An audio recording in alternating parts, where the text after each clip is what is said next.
गोवर्धन पूजा की कथा। प्राचीन काल में दीपावली के दूसरे दिन भारत में और विशेषकर ब्रजमंडल में इंद्र की पूजा हुआ करती थी।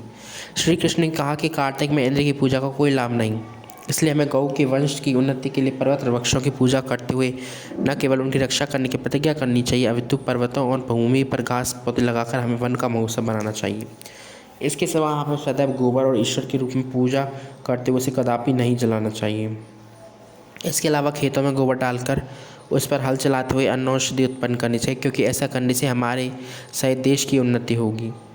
भगवान के इसी उपदेश देने के पश्चात लोगों ने ज्यों ही पर्वत वन और गोबर की पूजा आरंभ की, त्यों ही इंद्र ने कुपित होकर 7 दिन तो बरसात की झड़ी लगा दी। परंतु श्री कृष्ण ने गोवर्धन पर्वत को अपनी छोटी उंगली पर उठाकर ब्रज को बचा लिया और इंद्र को लज्जित होने के पश्चात उनसे क्षमा याचना मांगनी पड़ी।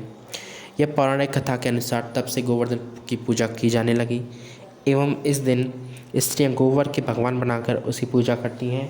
संध्या के समय अन्न आदि अथवा अन्नकूट का भोग लगाती हैं उसका, तत्पश्चात उसकी पूजा संपन्न होती है।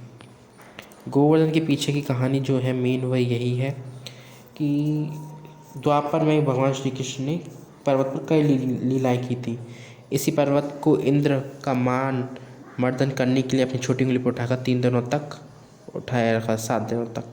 भगवान श्री कृष्ण ने द्वापर युग में ब्रजवासियों को इंद्र के प्रकोप बचाने के लिए ये सारा कुछ किया था। लीला स्थली भी कहा जाता है।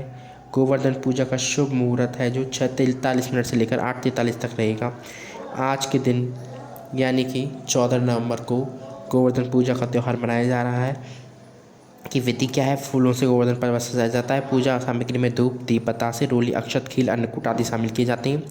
इसके बाद गोवर्धन पूजा, गोवर्धन पर्वत की कथा पढ़ी जाती है और गोबर से तैयार गोवर्धन की 7 परिक्रमा करते हुए आरती की जाती है और जयकारे लगाए जाते हैं।